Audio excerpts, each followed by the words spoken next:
Opinião Minas está de volta. Conversamos com o coordenador da Ecolatina, Ronaldo Guzmão. O tema da nossa conversa é mudanças climáticas.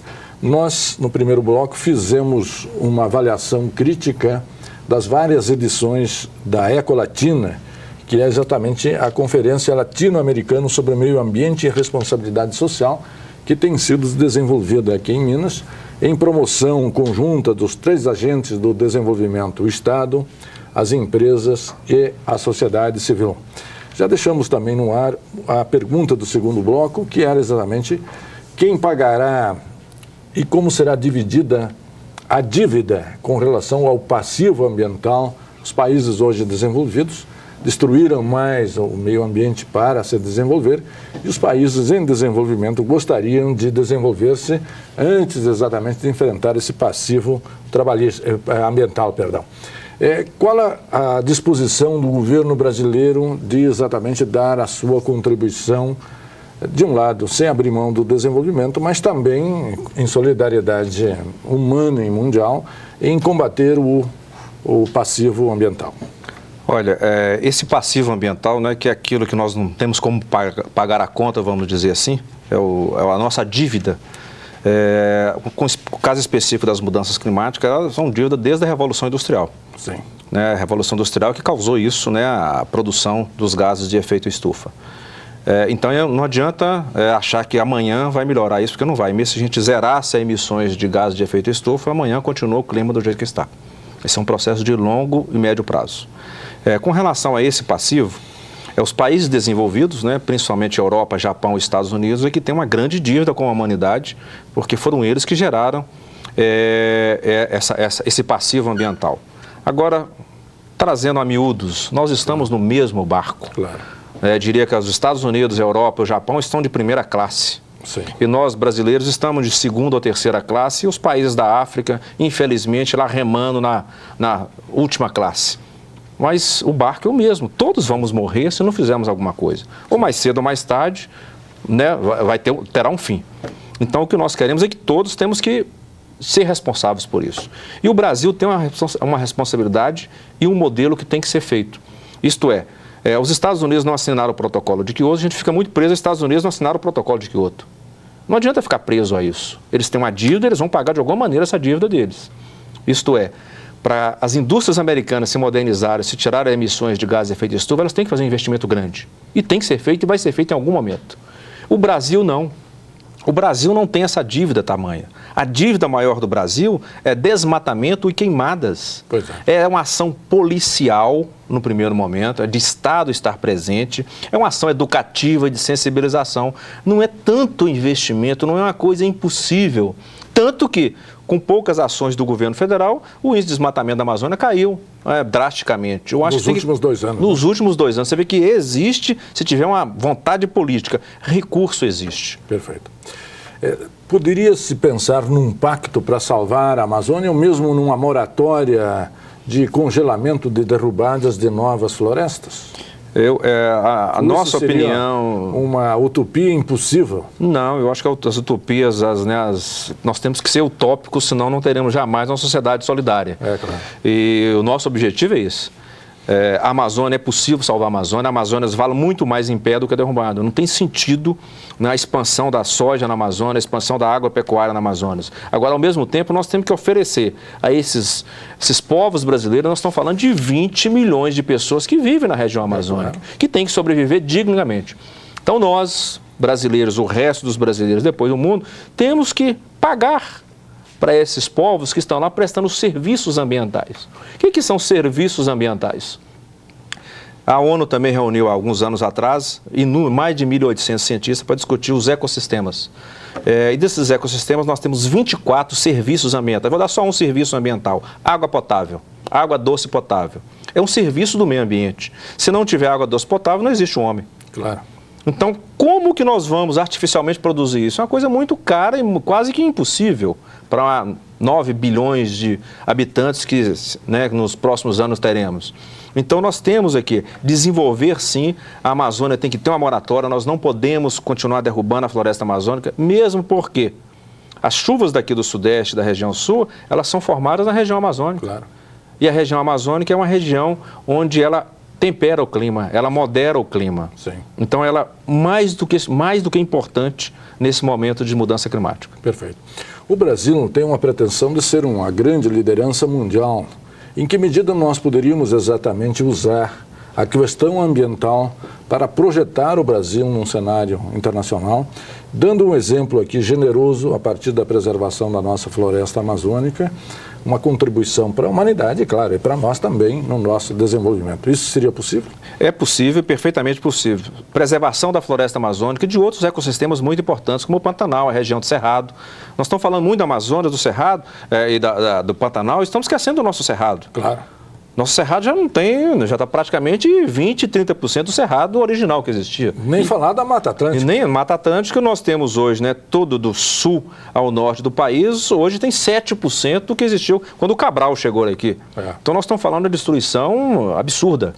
É possível, nós temos como fazer isso, e o Brasil agora é um grande player, um grande jogador mundial com relação aos biocombustíveis, que é uma energia limpa.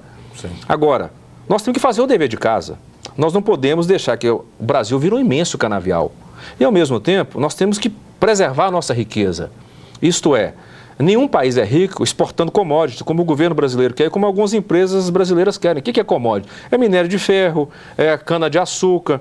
Isto é, nós temos que exportar inteligência, conhecimento, como eles exportam para a gente. Claro. É por isso que eles têm uma boa vida e que são chamados desenvolvidos. Sim. Então, nós temos que desenvolver não só a commodity ambiental do álcool, do etanol, mas temos que desenvolver a alcoquímica, que é a inteligência da nossa universidade, das nossas empresas, para que a gente possa desenvolver esses produtos, né, que hoje o desenvolvido é a petroquímica, não é quem tem petróleo. Haja visto, o país Venezuela tem petróleo, é um país pobre. Claro. É o Golfo, né, todinho, o Golfo Pérsico, são países pobres. Os ricos são aqueles que têm as suas empresas petrolíferas, e principalmente de petroquímica. Então, é um grande momento do Brasil desenvolver a alcoquímica, né, desenvolver a questão do álcool, dos biocombustíveis, que é o grande momento do Brasil, mas responsavelmente. É inadmissível que até hoje nós temos escravos ou semi-escravos, ou que vamos destruir a nossa natureza em função da cana-de-açúcar. Ou o uso do trabalho infantil, né? Ou o trabalho infantil. Então, são coisas que a sociedade não permite, e esse é um dos temas da conferência, que a ONU vai discutir a produção sustentável dos biocombustíveis. Isto é, nós temos que produzir e vamos remunerar a nossa mão de obra. Temos que preservar o nosso meio ambiente e temos como fazer isso. Só depende de nós brasileiros, não depende de ninguém do exterior. Qual tem sido o comprometimento das empresas brasileiras com a preservação ambiental? Tem melhorado?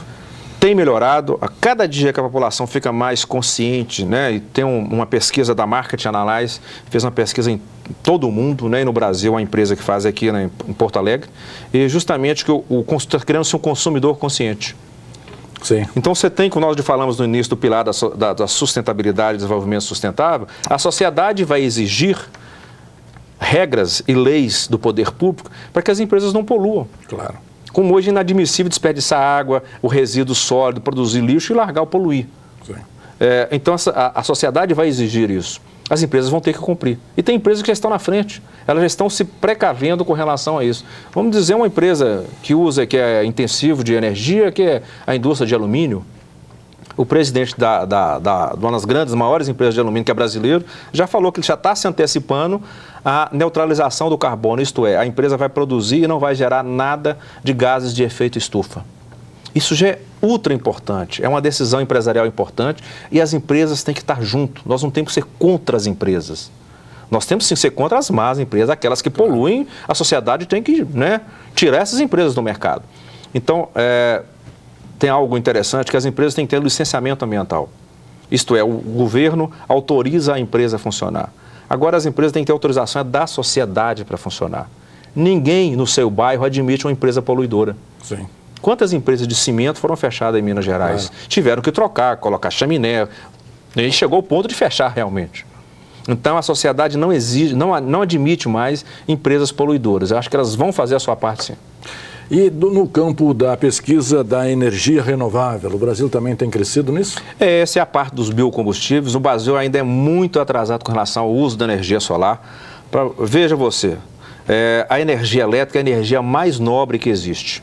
O Brasil gasta 15% da sua energia elétrica aquecendo água. Sim. 8% da energia elétrica do Brasil é o chuveiro elétrico. Num país tropical. Num país tropical. A Alemanha, que é um país frio, que tem praticamente sol durante 4 meses no ano, que a Alemanha cabe dentro do estado de Minas Gerais, tem 3 vezes mais coletores solares que o Brasil. Pois é. Então, nós já temos legislações agora. Em Belo Horizonte aprovou legislação, São Paulo aprovou legislação, obrigando as construções a terem um aquecimento solar. Então, e o governo também tem que incentivar, claro. Tem que tirar os impostos de um e reduzir impostos de outros. Sim. Do ponto de vista do cidadão, nós sempre falamos, ou da empresa, do Estado, e o cidadão, como é que fica nesse sentido, nessa luta pela preservação ambiental? Eu tenho uma esperança muito grande na juventude, nas crianças que já estão estudando isso. Na minha época de universidade, não se falava em meio ambiente, muito menos em responsabilidade social. É verdade. Nós tínhamos aqui fazer o país grande, crescer. Nós não queremos crescer, nós queremos desenvolver. Eu acho que o Brasil... Qual a Brasil... diferença, professor? Crescer, né? A gente fala, você gostaria que seu filho crescesse, ele vai tomar corpo, ficar alto, forte? Ou você quer que seu filho desenvolva, que ele fique alto, forte, ganhe conhecimento, que estude, arruma um emprego, seja autossustentável, não que você sustente ele pro resto da vida, que tenha os seus filhos e desenvolva. Isso é desenvolver. Claro. Então o Brasil precisa desenvolver a sua sociedade como um todo, preservando o seu meio ambiente e tendo a qualidade de vida. Nós não podemos jamais querer imitar o padrão de consumo dos norte-americanos. Isso é insustentável. Perfeito. Guzmão, queria agradecer muito sua participação aqui no programa, no Opinião Minas, cumprimentá-lo na sua pessoa, todas as pessoas e os órgãos envolvidos na organização da Ecolatina. A abertura hoje às 19h30 no Minas Centro, né? E nós encerramos aqui o nosso programa exatamente distinguindo o crescer e o desenvolver. Nossa aspiração é crescimento para o desenvolvimento e desenvolvimento autossustentável. E a você, telespectador que nos acompanhou, muito obrigado pela sua audiência e até amanhã.